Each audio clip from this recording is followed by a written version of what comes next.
जय श्री राम किसान साथियों, मैं हूं अनिकेत प्रजापत और आप देख रहे हैं स्मार्ट फार्मर निकेत। मैंने श्रीराम सुपर 303 सर्टिफाइड बीज लगाया था गेहूं का।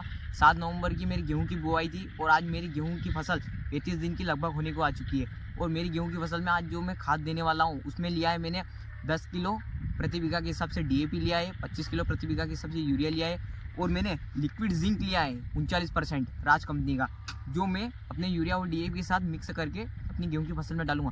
वहीं मैंने ह्यूमिक एसिड लिया है यूनिगोल्ड करके, जो 95% बायो ह्यूमिक एसिड है। तो किसान साथियों, ये मैं अपनी गेहूं की फसल में देने वाला हूँ।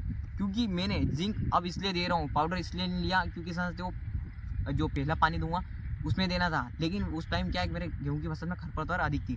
तो मैंने अपनी गेहूं की फसल में पहले पानी लगाने के बाद मैंने खरपतवार का स्प्रे किया और स्प्रे का जैसे ही मुझे खरपतवार का रिजल्ट मिला है स्प्रे का, उसी के बाद मैंने जिंक उपयोग कर रहा हूँ। क्योंकि जिंक क्या है कि खरपतवार जो है, हम अगर गेहूं की फसल में जिंक देते हैं यूरिया DAP किसी भी अन्य खाद के साथ, तो उसमें क्या है कि खरपतवार जल्दी बाहर निकल जाते हैं। वो हमारा सारा जो जिंक की ताकत है वो खरपतवार में ही चल जाती है। तो इसलिए मैंने खरपतवार का स्प्रे करने के बाद ही मैंने जिंक उपयोग कर रहा हूँ 200 ग्राम प्रति बीघा के हिसाब से।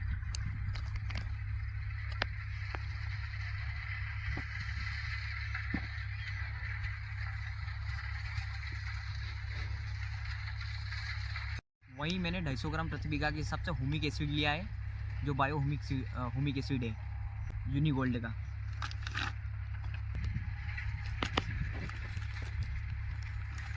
यो शॉट खास